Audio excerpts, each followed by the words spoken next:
student, welcome back to our YouTube channel, that is Bio Lecture by Rashid Khan. Today we will start a new topic, a very new chapter in the textbook of 12th class biology. The chapter name is Organism and Population. It is a very new chapter in the textbook of biology class 12th, that is the chapter number 13 given in the textbook. The name of chapter is Organism and Population. तो आज के इस video में हम 12th class biology इस subject से नया chapter नया सबक शुरू करने वाले हैं. उस सबक का नाम ऑर्गेनिज्म एंड पॉपुलेशन है. तो जब हम ये सबक को देखते हैं स्टार्टिंग में, तो इसमें स्टार्टिंग में एक नया टेबल दिया हुआ है नए सिलेबस से मुतालिक. कैन यू रिकॉल, इस तरह का एक टेबल हर चैप्टर के शुरुआत में दिया हुआ है.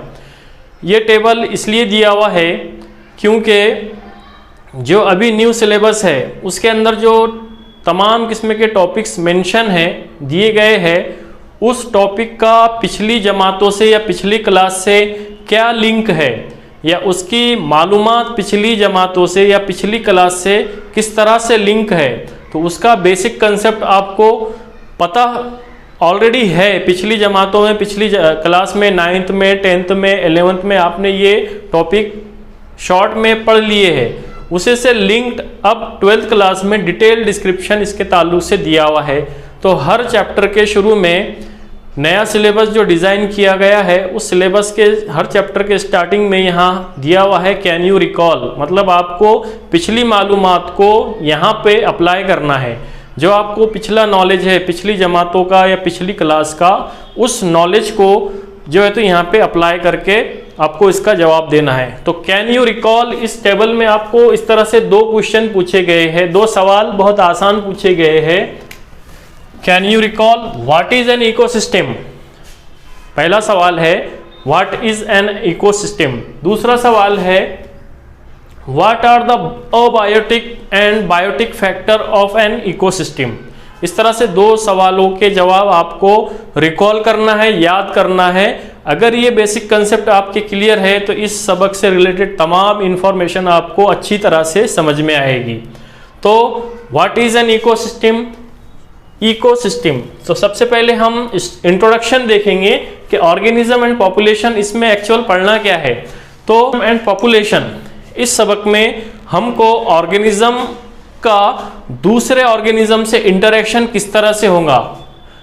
For example, one animal interact with other organism in the given population.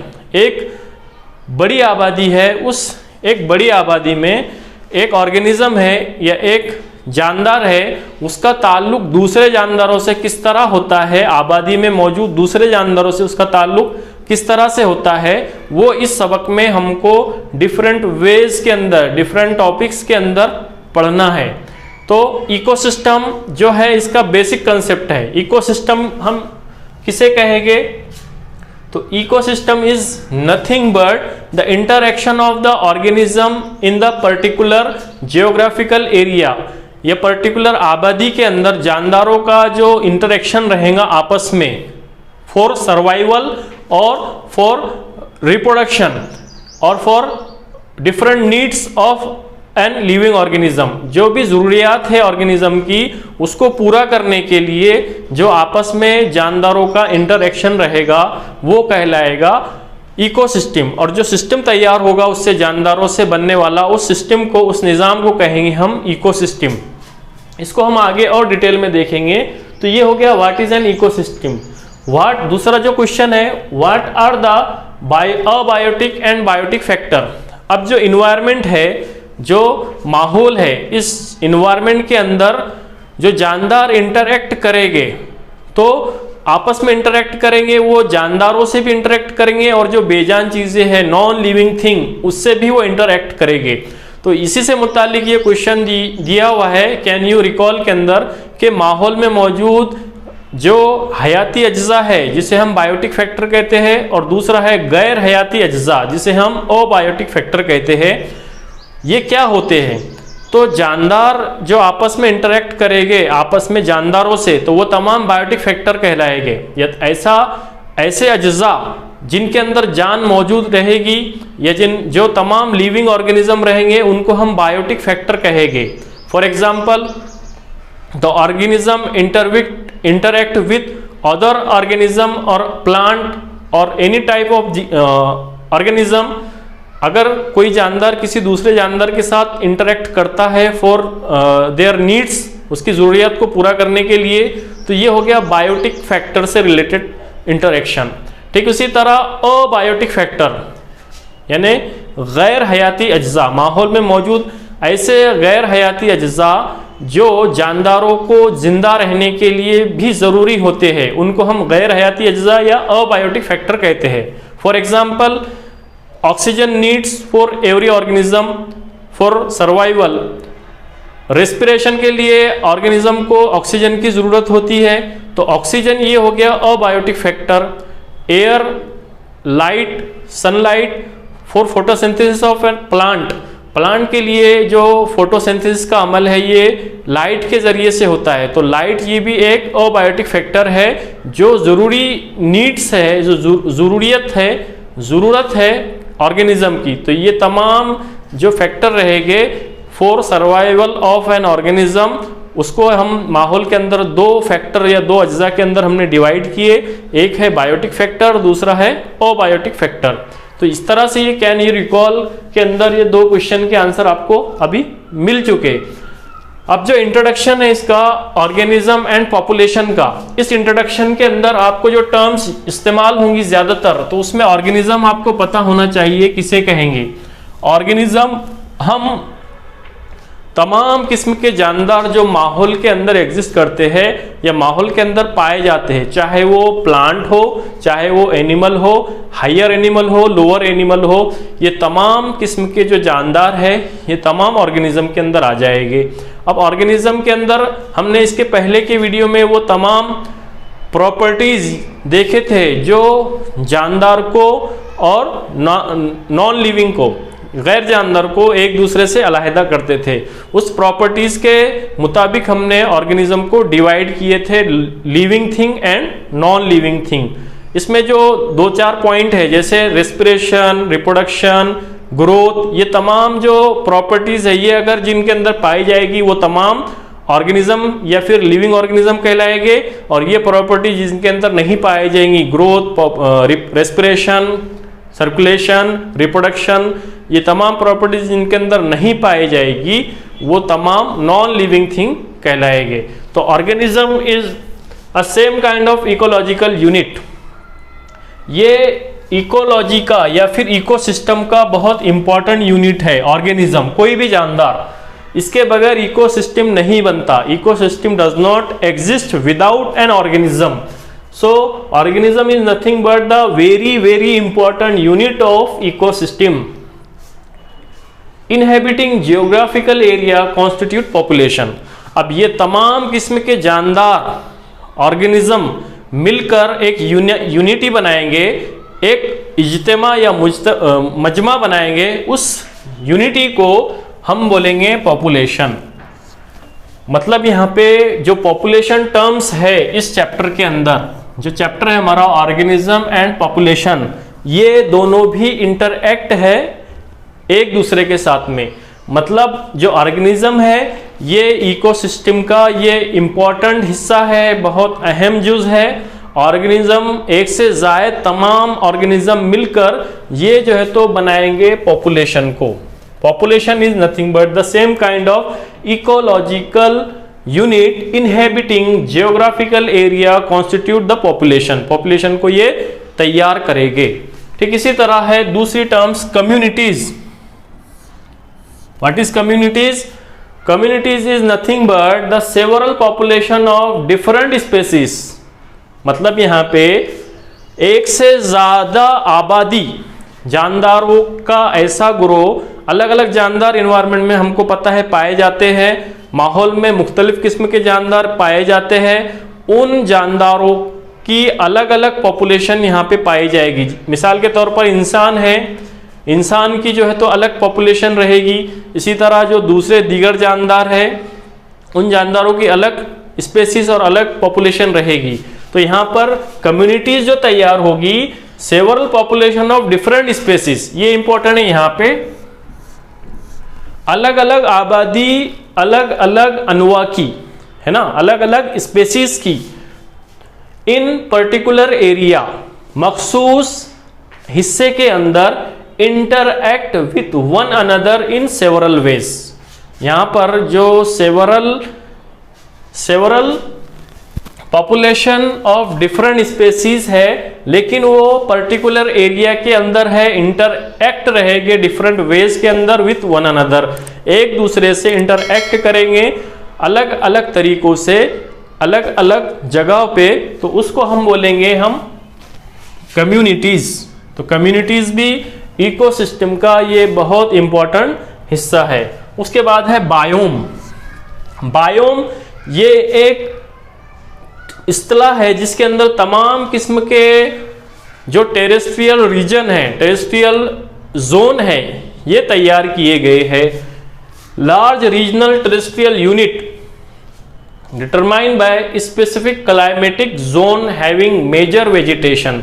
ज्यादातर तमाम किस्म के जो प्लांट है जिसके अंदर क्लाइमेटिक चेंज पाया जाएगा, जैसे डेजर्ट है, उसके बाद में एक्रेटिक है। अब यहाँ पर, तो यहाँ पर आपको ये स्लाइड दिखाई दे रही है, इसके अंदर जो दिया हुआ है कि biome constitute a large number regional terrestrial unit delimited by specific climatic zone having major vegetation zone. It means that plant communities, तमाम किस्म के जो नबातात है वो बायोम के अंदर शामिल किए गए। And the associated fauna, there are 6 major groups of terrestrial biomes. यहाँ पर 6 ग्रुप में हमने डिवाइड किए हैं बायोम को। We shall explore first 2 level, that is organism and population. अब यहाँ पर ecology at the level of organism is basically the study of animal और plant physiology which help us to understand how the organism are adapted to their environments, not only for their survival but also for propagation और multiplication. तो यहाँ पे आपको जो slide या तस्वीर दिखाई दे रही है उसमें जो ग्राफ दिखाई दे रहा है, mean annual temperature and mean annual precipitation और रेनफॉल पर सेंटीमीटर। तो यहाँ पे जो डेजर्ट है, डेजर्ट का एक जोन दिखाई दे रहा है। इसी तरह येलो कलर का जो आपको दिखाई दे रहा है वो है grassland area in the biome. Biome के अंदर इस तरह के 6 ग्रुप बने हुए हैं अलग अलग। उसमें एक लंबी पट्टी दिखाई दे रही है, वो है ट्रॉपिकल फॉरेस्ट का रीजन। ठीक इसी तरह एक राउंडेड शेप ग्रीन कलर का दिखाई दे रहा है, वो है टेम्परेट फॉरेस्ट। और इसी तरह एक दिखाई दे रहा है कोनेफेरस फॉरेस्ट। और नीचे की जानिब जो दिया हुआ है वो है एरेक्टिक एंड अल्पाइन टुंड्रा, जिसे हम टुंड्रा खित्ते भी कहते हैं। तो इस तरह उसके अंदर जो एनुअल मीन टेम्परेचर है वो दिया हुआ है -15 से लेकर 30 तक। ठीक इसी तरह मीन एनुअल प्रिसिपिटेशन और रेनफॉल दिया हुआ है 50 से लेकर 450 सेंटीमीटर तक अलग अलग रीजन के अंदर। तो यहाँ पर ये बायोम का कंसेप्ट यहाँ क्लियर होता है। ठीक इसी तरह you have studied in earlier class about the rotation of earth. जमीन की गर्दिश के मुतालिक आपने जो पिछली क्लासेस इसके अंदर अच्छे से स्टडी की है, जिसकी वजह से क्या होता है, सीजनल चेंजेस, मौसम की तब्दीली वाक़ई होती है। Season with annual variation in precipitation in the form of rain and snow, वो हमको जो तब्दीलियाँ दिखाई देती है वो बारिश की शक्ल में या बर्फबारी की शक्ल में, gives rise to formation of major biome of the earth like desert, rain forest, grassland, tundra. ये तमाम रीजन हमको दिखाई देंगे। Regional and local variation with in each biome lead to the formation of a variety of habitat. जो तमाम किस्म के habitat को तैयार करते हैं। Major biome of earth are shown in figure 13.1 On the earth, life exists even in extreme and harsh habitat, like scorching desert of Rajasthan, perpetually rain-soaked forest of northeastern state, and high mountain top of Himalaya. We must remember that it is not only the physico-chemical or biotic component that make up the habitat of an organism, but the habitat also include biotic component like plants, pathogen, parasite and predators of the organism. We assume that over a period of time the organism had through natural selection evolved adaptation to optimize its survival and reproduction in its habitat. मतलब यहाँ पे दिया हुआ है कि habitat जो दिया हुआ है इन्वायरमेंट के अंदर, ये हैबिटेट के अंदर इन तमाम किस्म के बायोटिक कंपोनेंट मौजूद रहेंगे, जैसे कि plants, pathogen, parasite and predator, जिसको हम जो पैरासाइट तुफेली जानदार रहेंगे, पैथोजन रहेंगे, ये तमाम ऑर्गेनिज्म रहेंगे. We assume that over a period of time the organism had through natural selection evolved adaptation to optimize its. Natural selection के ज़रिए से जो ऑर्गेनिज्म है ये इवॉल्व होंगे और अडॉप्ट करेंगे माहौल के अंदर फॉर सर्वाइवल एंड रिप्रोडक्शन. अब यहाँ पे एक टेबल दिया हुआ है, आपको ये टेबल नज़र आ रहा है, इसमें do you know question mark दिया हुआ है, उसमें इथोलॉजी की डेफिनेशन दी हुई है. जो इथोलॉजी का जो टर्म्स है, इस्तिलाह है, ये सबसे पहले हिलायर सन 1854 में इसने ये इस्तिलाह का इस्तेमाल किया, but was popularized by W.M. Wheeler. लेकिन जो इस्तिलाह को आम किया जिसने, वो है W.M. व्हीलर सन 1902 के अंदर. The term denote speak for the study of behaviour of animal in relation to their environment. मतलब इथोलॉजी की डेफिनेशन के ताल्लुक से हम बात अगर करेंगे तो इथोलॉजी ये जानदारों के जो बिहेवियर है, जानदारों का जो नेचर है, बिहेवियर है, किसके रिलेशन में, रिलेशन टू इन्वायरमेंट, इन्वायरमेंट से या माहौल से मुतालिक जानदारों का बिहेवियर किस तरह से होगा, उसकी स्टडी करना इथोलॉजी कहलाता है. उसके बाद है दूसरा इकोलॉजी. इकोलॉजी से बना है इकोसिस्टम. तो ecology the term was introduced by E Haeckel सन 1865. ई हैक्कल इस साइंटिस्ट ने इसकी जो टर्म्स है, इस्तिलाह को इंट्रोड्यूस किया सन 1865 के अंदर for the relationship of animal and plant with their surroundings. मतलब इकोलॉजी की जो डेफिनेशन है या इस्तिलाह की इस तरह तारीफ हम बयान कर सकते हैं कि जानदार और नबातात है ना, या हैवानात और नबातात का उनके अतराफ के माहौल से इंटरेक्शन या ताल्लुक़ को जाहिर करना, वो इकोलॉजी कहलाता है. उसके बाद तीसरा है बायोनॉमिक्स. लैनकेस्टर सन 1890 के अंदर इसने ये टर्म्स को इस्तेमाल किया for the study of relation between organism to their environment. जिस तरह हमने इकोलॉजी देखे, ठीक उसी तरह बायोनॉमिक्स भी वैसी है. इसमें क्या है, study of relation between organism to their environment. उस माहौल से मुतालिक जो ताल्लुक़ है किसका, ऑर्गेनिज्म का, वो कहलाएगा बायोनॉमिक्स. उसके बाद है इन्वायरमेंटल बायोलॉजी, मॉडर्न इकोलॉजी हम जिसे कहते हैं. The term was introduced in 20th century. G.L. Clarke 1964, Odum 1969, giving emphasis on the functional और physiological inter relationship between the organism and their surroundings. यहाँ पे जो फिजियोलॉजिकल है, physiological and functional inter relationship between the organism and the surroundings. Biosphere nothing but all the ecosystem on the earth constitute biosphere. तमाम किस्म के ecosystem जो ज़मीन पर मौजूद है वो बायोस्फीयर कहलाएगी. तो इस तरह से ये तमाम किस्म की इस्तिलाहात शॉर्ट आंसर क्वेश्चन में या नीट एग्ज़ाम में इसकी डेफिनेशन पूछी जाती है. Ethology, ecology, bionomics, environmental biology, ये तमाम टर्म्स को, इस्तिलाह को आपको अच्छी तरह से याद करना है।